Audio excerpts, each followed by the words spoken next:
Gentlemen, Papa Boris here as we round the hour with some more Hearthstone arena action. At the end of my last video, I said I was going to play Mage, but you know what? I'm just so bitter about mages, I'm not even going to contribute to the problem. We had Warrior and Priest runs back-to-back pretty recently, so I'm going to grab Warrior again. Because I have the fewest of those on the channel compared to Priest and Mage. Well, we're starting off with only one playable card here, that is the Sun Fury Protector. The others are just absolutely unplayable. This one might actually be a playable card if it had better stats. If this were a 2-1 for 1, it actually would be playable in a deck. As it is, this is complete and utter landfill reject trash. So we'll take the Sun Fury Protector. Here, early in the draft, I'll just take the best card. That is, I think, the Arathi Weaponsmith. I mean, yes, the Cult Master can be explosive, but the Arathi Weaponsmith with the weapon is pretty much always going to be good.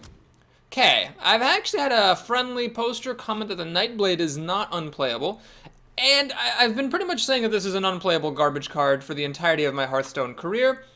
I'll comment on it here. Yeah, there have been games where, sure, like, I've lost by a point of damage, and having a Nightblade in my deck means that I would have had an extra out, or had I played it earlier, my opponent would have died. Maybe this is one of those things. Maybe this is one of those things that all good players are overlooking right now, is the fact that that is actually a playable card. However, I'm still not going to take it over other things that are playable, like the Lord of the Arena. Taunt is something I'm beginning to appreciate more and more. Spell damage in the form of the Dalaran Mage is something I'm also beginning to appreciate more and more. However, not really for warriors. What do you get? Cleave out of it? Whirlwind is a bit double-edged. We'll just take the Wolf. It's a card I like, but I know it's bad, is kind of how I look at this Wolf. But I'm still going to take it over the Mage, just because for warriors, a 1-4 is no good. I still disagree with Blizzard. They chose to nerf this down. It used to be a 2-4. If it were a 2-4, I would totally play it. And it wouldn't even be that great, I don't think. It's for some reason, Blizzard has this fetish of not giving neutral class cards 2-4 for 3-mana stats. Anyway, we'll take the Wolf. That's enough ranting for me. Here, the Monkey has been a nuisance in some games, I have to admit, but I'm going to take Slam. It's removal and card draw kind of all in one bucket, so that's great. Okay. Really interesting choice here. The Battle Rage, I think, is playable. It's not good, but it's playable. However, these are, I think, pretty good top-tier cards. Taunt and Healing. For the Warrior, Healing is a little bit less pressure, obviously because of your Hero ability, but I'm going to grab this anyway because it heals your other minions, which can be good, and it's a Chillwind Yeti that's overpriced by 1 mana in the worst case. Might regret not having this Taunter, but I like that Darkscale Healer a lot. Okay. So Shield Block I'm not a big fan of. Do I take this 1-drop and go for the aggro, or do I take the Panda? Well, the Panda does combo nicely with the Weaponsmith, like really nicely. Kind of crazy nicely. And the Darkscale Healer and the Sun Fury Protector can all benefit from the Panda. I think I'll do that rather than take a mediocre 1-drop. Okay, Leopardome is a card I would totally play, just to have some early drops, but Whirlwind is nice to have one of. It's nice to already have this in your deck, in case later in the draft you see... Man, she's got really big boobs. I never noticed that before. Anyway, it's nice to have one of in your deck, so that if you draw an Execute later on, you can feel good about taking it without having to, like, hope for some synergy to make it playable. So we'll take the Whirlwind here, although next time that happens, I'm going to take the what was it? The Leopard Gnome. Okay, here, I hate this owl with a passion. I'm going to take Taunt. I'm missing Taunt, and with weapons, being a warrior, with a little bit of luck, I should be able to cheat that into play sometimes. Hey, we get a legendary. Ooh, well, tough choice here. They're all good. I've lost more than one game to Deathwing. The Black Knight is a Chillwind Yeti that's overcosted by 2, but you destroy a minion. I'm going to take Ragnaros here. I think it's just the best one of the bunch. There's a reason that you see it in, like, every constructed deck ever made. I need some kind of an expensive endgame finishing card. Ragnaros goes in the deck. We'll take it. Okay. Again, spell damage not impressive. This is unplayable, so we'll take the Abusive Sergeant. It's a really good battle cry. There are some times when, like in the early game, like on turn 2 or turn 3, where you're not really expecting your opponent to be able to buff by 2 because they can't get up to Dark Iron Dwarf yet, and this guy drops down and absolutely changes the whole shape of the game.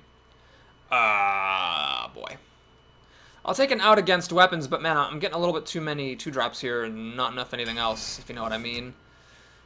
Okay, do I take the Ogre Magi here for mana curve reasons? The problem is, if this were a 3-drop, like a Dalaran Mage, I'd take it. But this is, I mean, it's a 4-4 for 4. I would be taking it for mana curve reasons, essentially to avoid having too many 2-drops. You can't really make an aggressive deck out of 2-drops, is what I'm learning. Basically, if you want an aggressive deck, you need lots of 1-drops and then 2-drops to back it up. Right now, I got just a ton of 2-drops. These are all going to be trash cards in the mid-game and the end-game. But this is like the best 2-drop in the game, and maybe I won't see any more? Question mark? Come on, game, stop giving me 2-drops. Ah!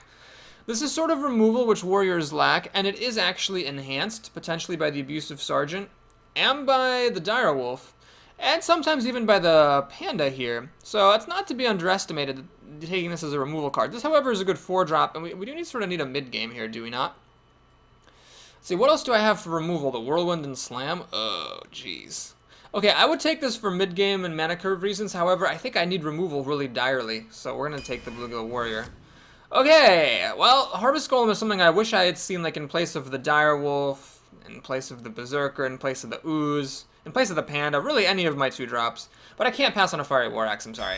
Fen Creeper also would have been better than, like, any other card I've picked here so far, but I can't not take a Fiery War Axe, it's too good, especially considering I have the Dread Corsair. Anyway, Raging Worgen finally motherfucking get a 3-drop, that's great.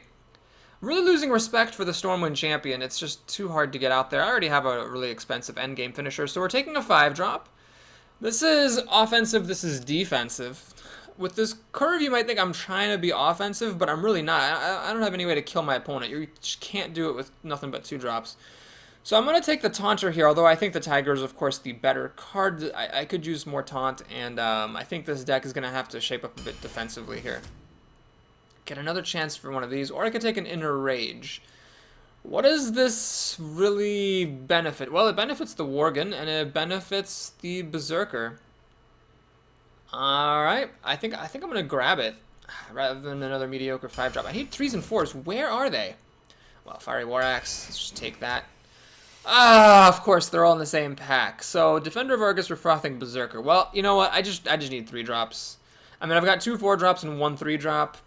You could argue I could just make the call here on a quality standpoint, but the Frothing Berserker is astounding, and I do sort of need some heavy hitters. Okay. I could take another one of these, or I could take a weapon. Weapon's not going to do me any good if I don't have any creatures to back it up, so I'm going to go ahead and take the Dread Corsair here. I just need, like, every 3 and 4 mana card I can pick up. No such luck. I get some more removal, though. I will take it. Argent Squire is tempting here, but I need some beef. I need some beef. We'll take another Dread Corsair here. Seeing a lot of those. Yep, Senjin. Seems fine. Wow. Brawl or Gorehowl, that's an interesting choice. I think I'll take the Gorehowl just because it's more consistent, and it might be used to kill off my opponent if I get him down but can't quite finish the deal. Here we are taking a 1-drop. We'll take the one... I mean, this one can charge. I do have a decent number of weapons. 2 Fiery War Axes. I got the Wrathy Weaponsmith and Gorehowl. So there's 4 weapons here. Pretty decent odds this guy's going to be a charger, but I like this just so if I get him in an opening hand, I can feel good about playing him even against a mage. Another Arcanite Reaper. I'm doing fine on weapons. I know the Arcanite Reaper is very good, but I just need creatures to make this deck work, and the Darkscale Healer is a pretty good one. Ugh. Well, spell damage, has that gotten better? Actually, it's really good with Inner Rage. That turns it into a backstab, essentially. So that's consideration, but I don't want to take this 2-drop here. I've already got so many. Oh, man. 1, 2, 3, 4, 5, 6. You can count the Bluegill Warrior off, because it's more of like a removal, but we'll take a Leper Gnome for some early plays. Okay, Flesh-Eating Ghoul. Again, I know some people are going to rage at me for passing out on the Arcanite Reapers, but I can't stress enough. If you're behind, this thing doesn't really help you. And the key to not getting behind is to actually have 3 mana and 4 mana creatures. If you just have a bunch of 2 mana creatures, your opponent's creatures will kill all of yours and you're going to be screwed. So I need to have hard-hitting 3s and 4s. And just like that, it's over. Oh, God. Well, we'll take the Crazed Alchemist. This card always finds a use. We'll add that to Papa Boris's Book of Proverbs. Crazy Alchemist always finds a use. Shit, that's good. I need to write that down. Hang on a minute. Crazy Alchemist always finds a use. There we go. I did hit my 1000th win recently, a couple of videos ago, so I feel qualified to pass on my wisdom to the youngsters who, you know, think it's all so easy, getting 9 wins on their second try in the arena. Yeah. It's the grizzled veterans who've been sticking around. We know what's going on. Okay, Lens the Mage. Not happy with seeing a mage, but whatever. One nice thing about having 2 drops is we do have some early plays. We'll just send this back. I don't want to speculatively keep this Dread Corsair hoping I get a weapon to go with it. Oh, I get another Dread Corsair to go with it. Yay! Now, the nice thing here is the Ooze is just playable against a mage, obviously, as a 2-drop, so we'll be coining out the Panda. And the Ooze, make sure, of course, you coin out the Panda first. Otherwise, the Ooze will pop back into your hand, which is no bueno. Alright, we got 2 Dread Corsairs and no weapons. These are overcosted Grizzly. This is really the taunt brigade here. But notice how, because it's not like an accident, this is not like, I wouldn't even call this a bad draw. Like in my one recent arena, I was complaining constantly that I was getting bad draw. Not here. I am not getting bad draws. This is a draw that's to be expected with this deck, because we just have no good mid-game. Oh my god, that's so perfect! Right here, it hurts. It literally hurts. So she is going to get to kill one of my creatures with the Loot Hoarder and draw a card, so just right off the bat like that, she goes up a card on me for pretty much free. That's fucking awesome. Yeah. Well, if I were a mage, I could have killed that Loot Hoarder. Oh, yeah, why don't you Frostbolt that too, you bitch? Sure. No problem. Okay, so my opponent's ahead on cards. That's awesome. Oh, Crazed Alchemist. Thanks, game. I can actually Crazed Alchemist the Leper Gnome, turning it into a 1-2 so it's not automatically killable by the Fire Blast. No, that's dumb. What I'm going to do is just play the Crazed Alchemist and the Leper Gnome. Going down another card? Sure, why not?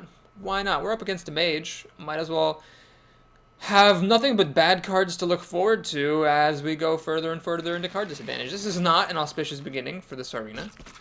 I think the draft was unkind to me. In previous runs, I've confessed that the draft was very kind to me, and then proceeded to lose anyway. But here, I'm going to complain that the draft was not kind to me at all. Put this apple on your head. Knife Juggler, I assume she has some way to just stop that from dying. What the heck? You've got to be fucking kidding me. That was a terrible play. She took a 1 in 3 chance of killing the Leper Gnome. Had it hit the knife hit anything else, I could have just killed the Knife Juggler with the gnome. Motherfucker, and she actually got the 1 in 3 flip. Oh my god, what a load of bullshit. Wow, this game can just go, you know what, normally I say suck a dog. This game can go fuck a dog, which is not bestiality as long as the game is a dog itself. Dogs are allowed to fuck other dogs. Oh, I'm up against someone who drafted a Nightblade. Oh my gosh, this is getting more and more embarrassing by the second. Okay, so here's the thing. I can play these, but the Nightblade, I'm ashamed to admit, is pretty good here. We have to do something a little bit different here. What I need to do is, first of all, play these. Oh, overextending? Yeah, why not? Why not? And then, let's actually kill the Nightblade. Like this. So that my existing creatures are better than her creature, and she'll have to spend a third of her mana if she wants one of these to actually die. Right, so what do we do? Down cards, down life. A little bit ahead on the board, which can change in a Flame Strike moment. Hopefully these guys find something good to do. Water Elemental will kill both of my pirates. That's great. Oh, and she has 2 mana left over. Man, Water Elemental needs to cost 5 mana or have 5 health. Something's got to give here. This is shit right here. This is total shit. Ugh. So the Taunter cannot protect my pirates because the pirate is already taunting. You might wonder, Boris, why did you attack? Are you bad? The answer is, we just gotta go balls to the walls here. My only hope of winning? Fuck you! Fuck you! Fuck you! Fuck you! My only hope of winning this game is to get her down to like 7 health. No, get her down to 11 health and draw a Gore Howl and a Heroic Strike and just burn her out. Now, even that is actually looking extremely unlikely here. Swing there. This is going for the face. You have to play to your outs in this game that we call Hearthstone. You gotta play to your outs. My main out is whacking her one more time with this Fiery War Axe, then drawing a Gore Howl, then drawing a Heroic Strike. But Boris, those odds seem pretty low. Yes, they are, but you have to play to your outs. If I just hit this Water Elemental, my odds of winning are pretty much 0. Oh, I also have to hope, of course, because the Water Elemental can freeze me, so I hope that she doesn't have any removal. And of course she motherfucking does, because of course she does. She's going to hit me to stop me from attacking. Armor up, unfortunately, is less than the Elemental hits force, so I'm just kind of screwed here. I can't get a single creature to stick, in all likelihood. But she, barring removal spells, she will have to use this Water Elemental to kill off the healer, so in that case, I'll be able to whack her one more time. How I get rid of this Water Elemental so that I can actually attack with Gore Howl someday, I don't even know, man. Oh my god, this game is retarded. Ah, mages. Oh, yeah, yeah, why don't you have some more removal? Why don't you have some more removal? Why don't you have some? Why don't you have some? Why don't you have some? Oh, more removal, okay. Oh, no problem. Okay. Boy, this mage thinks, oh, I'm so good at this game. Yeah, this is probably my third arena. I'm so good. Man. No, this person knows what they're doing. I don't think it's their first run. I think they know what's going on. Maybe I should have just hit this water elemental with my fiery war axe. I am not getting any more attacks in. So I only got to hit once, basically. Okay, yeah, whatever. We're just gonna go ahead and concede that shit. Ah, oh my god, that sucked. If I swear to god, if I lose to 3 mages, I'm gonna flip a bitch. Which I don't like to do because I respect bitches, and bitches don't like being flipped. Right, druid, hunter, priest, and paladin? Okay. I'm not sure I'll do those in the arena. I may. I mean, there's such a large concentration of classes now that it's likely I'll get one of those by accident at this point, if nothing else. Man, those 2-win quests, I don't even know, is it even worth it to do those? Like, I mean, it is worth it, but like to go out of your way, it feels so silly, like winning 2 games. I wish I could just pick to get the, you know, the ones that give 40 gold, or excuse me, the ones that give 60 gold, because I spent a lot of time playing this game, as you may have noticed. So it'd be nice to be able to like choose to get the harder to complete quests. Oh, Gorhel, there you are. Nice to see you, bud. Okay, well, this is a bit awkward because shamans do have weapons. Playing an Ooze on turn 2 and having him play a Stormforged Axe would just be heartbreaking. He's gonna Lightning Bolt to the face to start things off. Okay, well, I don't think you need me to say that that is not the correct move. This person clearly needs to watch a little bit of Papa Boris's channel. Papa Boris may lose games to mages, but he knows that you don't Lightning Storm to the face. I decided to play the Ooze anyway. Again? Are you kidding me? Jesus! Oh my fucking Christ. Well, okay, so Fiery War Axe at least decides to show up here. I do have a couple of them, so it's not super unlikely.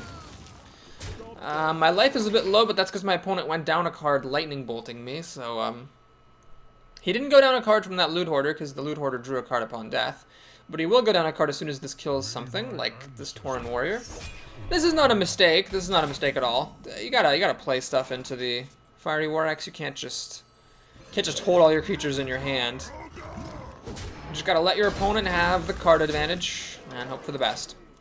Okay, my opponent could come back with a Spell Damage Totem and a Forked Lightning, but I swear if I lose to someone who Lightning Bolted me in the face on turn 1, I will be extremely depressed. Alright. Well, if you've ever been wondering the question, should I mess with Tusker? The answer is no. Do not do it. You will be tempted. Oh, how sorely will you be tempted. But do not do it. Okay, so how do I kill off his stuff? I could leave it alone and hide behind the taunt. I could trade and kill. That would leave us at 2 health. Or I could kill, then kill, leave them both at 1 health. Well, the difference between 2 health and 1 health against shamans is not that impressive. Like against a mage, that would be a huge deal. Against a warrior with Whirlwind, that'd be a huge deal. But against a shaman, 2 health and 1 health, I mean, I guess he could have like Frostbolts and Earthshocks, but those are such bad cards, I'm not going to play around them. We're going to go ahead and do this the greedy way. We'll do this, this, and you know, if he has a Frostbolt or an Earthshock, well, he'll kill the Flesh-Eating Ghoul, sure. Still have 8 damage coming at his face. It's got a Raid Leader, and it's going to give it Taunt. Okay. Fair enough. Fire War Axe number 2. Yeah, we'll do that. I will preserve the health on this guy just in case of like a Lightning Storm or something. Do this. Play this for 1 mana. This is not really overextending because all it really overextends against is a Mind Control tech, and a Lightning Storm is only a coin flip on these 2 things, barring a Totemic Call, getting a Spell Damage Totem, and as I've mentioned before, I'm not going to play around 1 in 4 chance of flipping Spell Damage times however low the odds are of him actually having seen a Lightning Storm in his draft. I've got the kill here with Gorehowl plus Heroic Strike in a couple of turns. Could have actually used it to kill this, but the Flesh-Eating Ghoul was a bigger deal anyway. Can I win right now? I do, actually. I was thinking, do I need to whip the Gorehowl out for the extra damage, but I had enough to win. Right, well, that was